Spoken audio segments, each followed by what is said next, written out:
Not all societies are prejudiced against tieflings. In some more liberal societies, such as Waterdeep and the Dalelands, tieflings when they appear are treated little differently than any other citizen, and are judged by their actions, not their appearance. In such societies, a tiefling might not even be aware of the prejudices they might face in the wider world. Some become heroes and champions of good, protecting their communities from evil and using their powers to protect the powerless. This is the story of one such hero.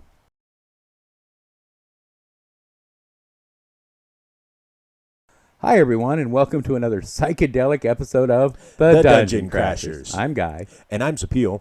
Before we get started, be sure to like this video, subscribe to the channel, and turn on notifications so you don't miss out on any of our exciting D&D content. This week we will be building the Tiefling Party's Rogue.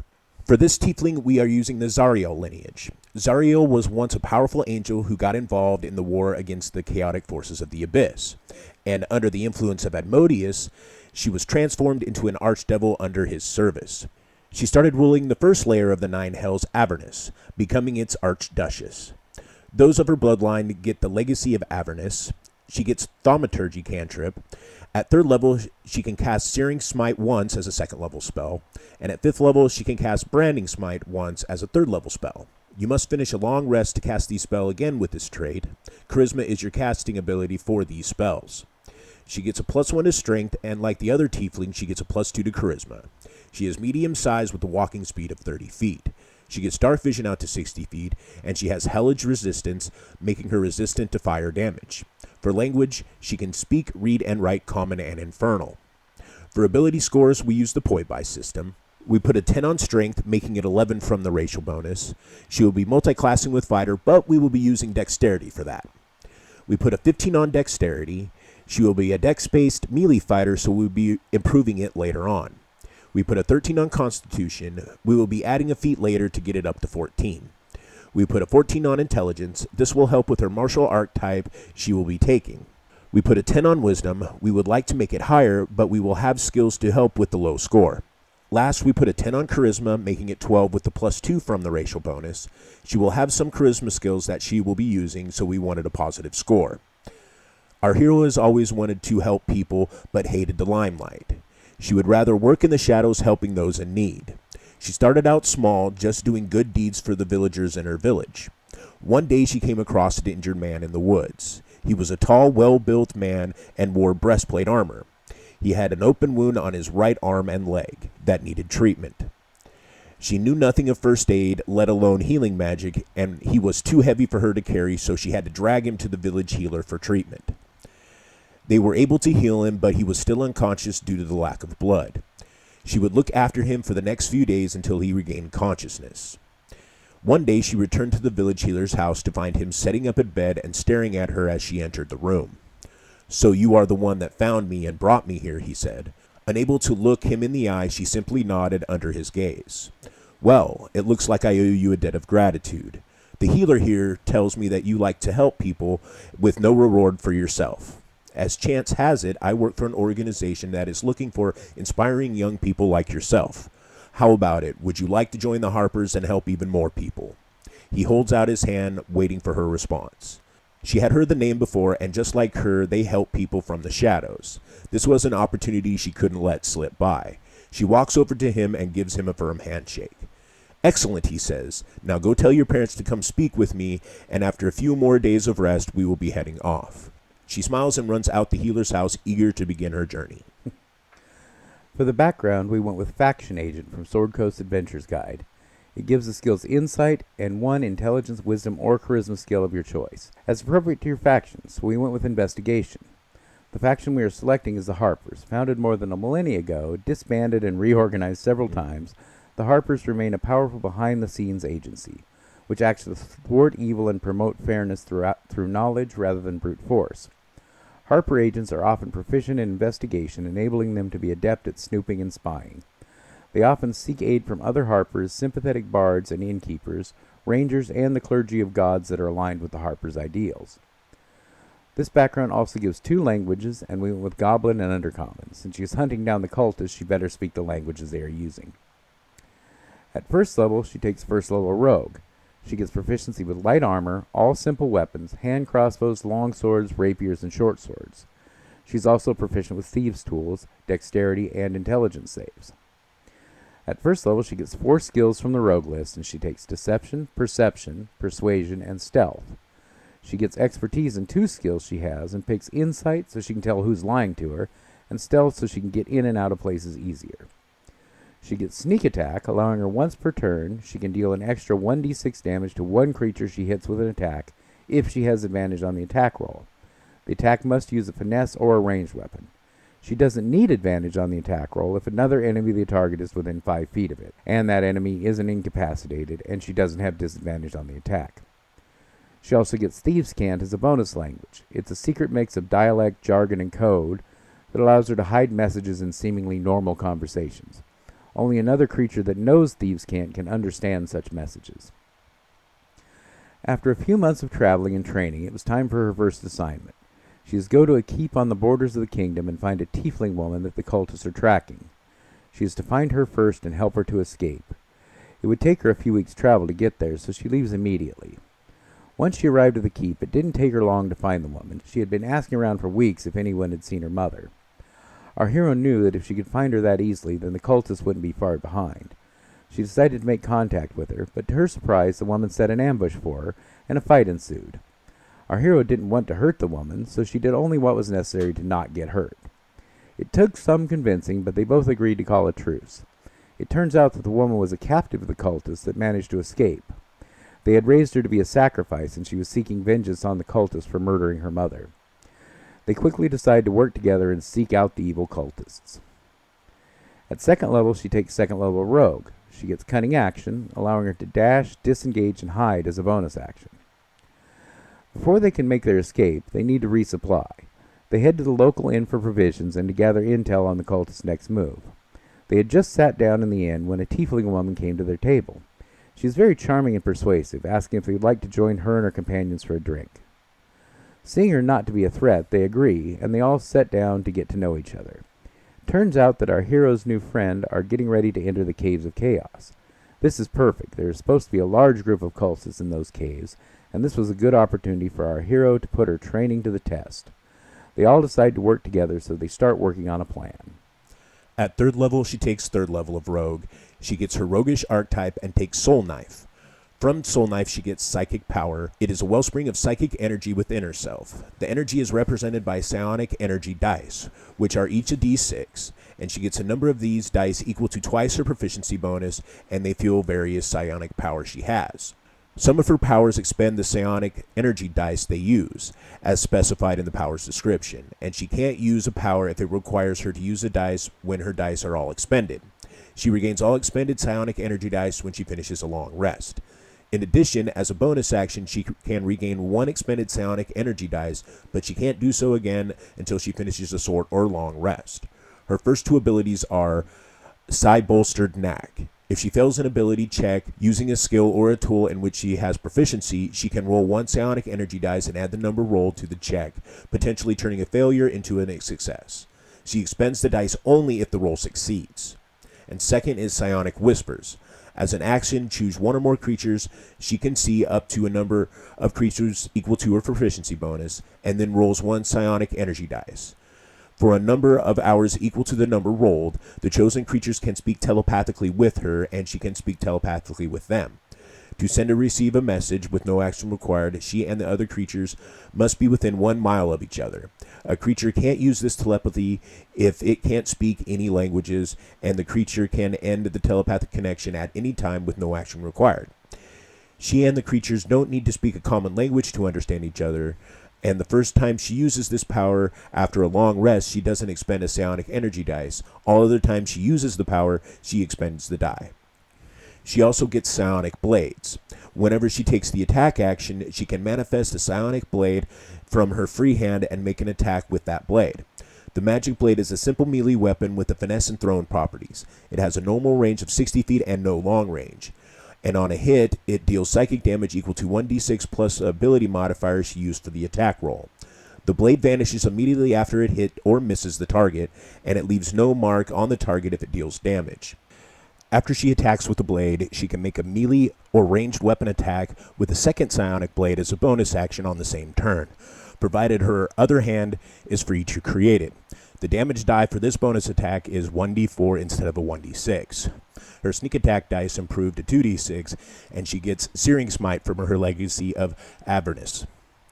At 4th level, she takes 4th level of Rogue, getting an ability booster feat, and she is going to take the Infernal Constitution feat. It gives her a +1 to Constitution, making it 14, and she gets resistance to cold and poison damage, and has advantage on saving throws against being poisoned. At 5th level, she takes 1st level of Fighter. She gets her fighting style, and she takes 2 weapon fighting. This is important as her side blade disappears after making an attack, so when she gets extra attack, she won't be able to use her extra attack with it. However, the rules for extra attack don't specify which hand you need to make the attacks with, so she can make one weapon attack with her side blade and the other with the short sword, and then make the bonus action attack from the 2 weapon fighting with the short sword.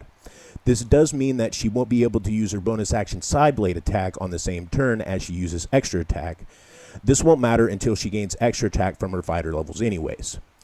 We house ruled this in our campaign that the soul blade only disappears at the end of your attack action, which we think works fine, but talk to your DM about it. She also gets Second Wind. On her turn, she can use a bonus action to regain hit points equal to 1d10 plus her fighter level. Once she uses this feature, she must finish a short or long rest before she can use it again. And she gets her Branding Smite from her Legacy of Avernus as well. At 6th level, she takes 2nd level Fighter, getting Action Surge. On her turn, she can take an additional action. She must finish a short or long rest before she can use this feature again. After they enter the caves, the fighting is fierce.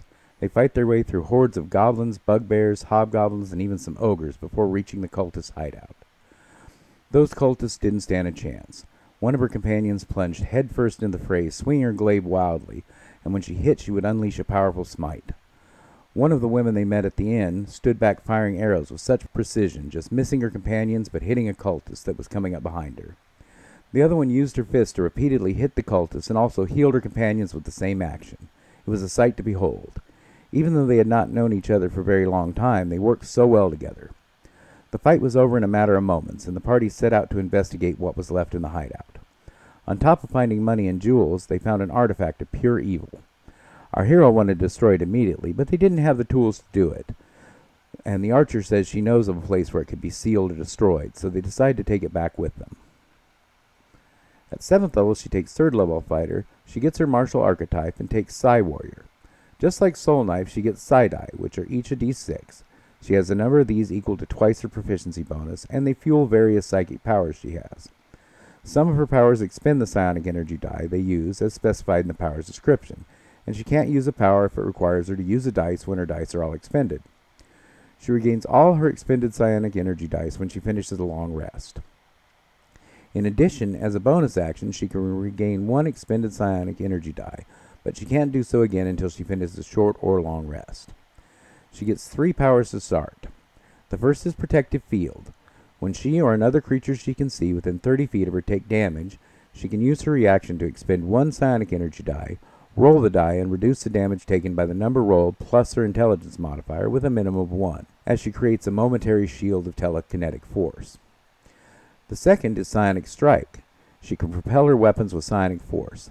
Once on each of her turns, immediately after she hits a target within 30 feet of her with an attack, and deal damage to it with a weapon, she can expend 1 psionic energy die, rolling it and dealing force damage to the target equal to the number rolled plus her intelligence modifier. And the third is Telekinetic Movement. She can move an object or creature with her mind. As an action, she targets 1 loose object that is large or smaller, or 1 willing creature, other than herself. If she can see the target and is within 30 feet of her, she can move it up to 30 feet to an unoccupied space she can see. Alternatively, if it is a tiny object, she can move it to or from her hand. Either way, she can move the target horizontally, vertically, or both. Once she takes this action, she can't do so again until she finishes a short or long rest, unless she expends a psionic energy dice to take it again. She should keep her psi dice separate, because they improve as she levels up, in each class, and they could be different. After a long trip back to the inn, they finally get a well-deserved rest. In the middle of the night, the town alarm bells ring. The keep is being attacked by a horde of goblins. Our hero and her companions rush to aid in the defenses of the keep. The fighting was over quickly as the defenders easily drove off the attacking goblins. When they returned to the inn, they found all of their rooms ransacked and the artifact taken. She curses herself for letting her guard down. The attack on the keep was just a diversion, so a small group of goblins could sneak in and take the artifact. They must now track down these thieving goblins and retrieve the artifact before they can sell it to another group of cultists. At 8th level, she takes 4th level of fighter, getting an ability booster feat, and she's going to take the skill expert feat, taking survival as a skill known, giving her expertise in another skill, and she chooses deception, and it lets her increase her dexterity to 16. This will help with her attack and damage rolls, plus all of her dex-based skills. After a few days of research, the archer says she has figured out where the goblin party is going.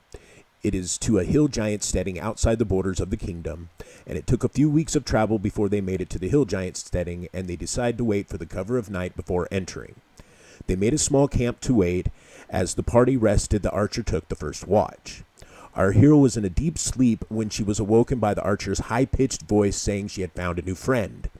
It was another tiefling woman that was here to gather information about the hill giant's chieftain being in league with another tribe to do some great evil. Since their goals were the same, they decide to work together to infiltrate the steading. At 9th level, she takes 5th level of fighter, getting extra attack, allowing her to attack twice instead of once when taking the attack action. Her psionic warrior side die improves from d6s to d8s at this level. At 10th level, she takes 5th level of rogue. She gets uncanny dodge. When an attacker that she can see hits her with an attack, she can use her reaction to half the attack's damage against her. Her Soulknife side eye improves from d6s to d8s at this level. Also, her sneak attack improves to 3d6. At 11th level, she takes 6th level of rogue. She can expertise 2 more skills, and she picks investigation and perception.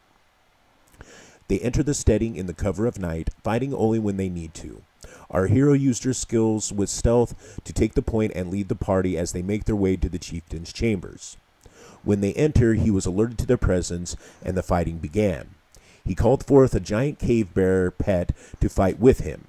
It took many powerful smites, a hail of arrows, and a flurry of hands of healing and harm, with their new companion flying around casting spells to bring the chieftain and his pet to the ground. In exchange for his life, the chieftain gives them information that the goblins left just before they attacked and are heading to the Jarl of the Frost Giants in the far north. After taking gold and jewels from the chieftain, they make their escape of the hill giant's steading and turn north to the Frost Giants. At 12th level, she takes 7th level rogue, getting evasion. When she is subjected to an effect that allows her to make a dexterity saving throw to take only half damage, she instead takes no damage if she succeeds on the saving throw, and only half damage if she fails. Her sneak attack dice improves again to 4d6 as well.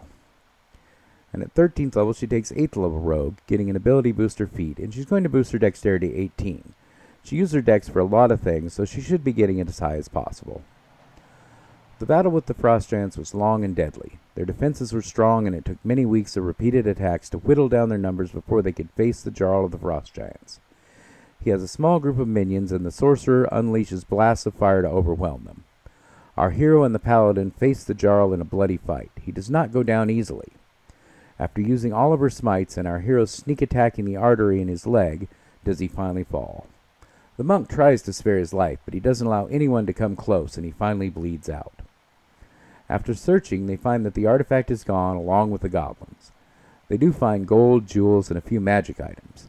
One is a metal chain, and the archer performs divination on it, and it turns out that this chain can be used as a gateway to a volcano where the king of the fire giants' hall is kept. After much discussion, they decide to use the chain to follow the goblins that fled there with the artifact. At 14th level, she takes 9th level rogue. From Soulknife, she gets soul blades. Her psychic blades are now an expression of her psi-infused soul, giving her these 2 powers that use her psionic energy dice. The first is homing strikes. If she makes an attack roll with her psychic blades and misses the target, she can roll 1 psionic energy die and add the number rolled to the attack roll. If this causes the attack to hit, she expends the psionic energy dice. The second is psychic teleportation. As a bonus action, she manifests one of her psychic blades, expends 1 psionic energy die and rolls it, and throws the blade in an unoccupied space she can see up to a number of feet away equal to 10 times the number rolled. She then teleports to that space and the blade vanishes. And her sneak attack improves here to 5d6. At 15th level, she takes 6th level of fighter, getting an ability booster feat, and she is going to use it to cap her dexterity at 20. At 16th level, she takes 7th level of fighter. From Psy Warrior, she gets Telekinetic Adept. It gives her 2 abilities. First is Psy Powered Leap. As a bonus action, she can propel her body with her mind. She gains a flying speed equal to twice her walking speed until the end of the current turn. Once she takes this bonus action, she can't do so again until she finishes a short or long rest, unless she expends a psionic energy dice to take it again. And second is Telekinetic Thrust. When she deals damage to a target with her psionic strike, she can force the target to make a strength saving throw against a DC equal to 8 plus her proficiency bonus and her intelligence modifier.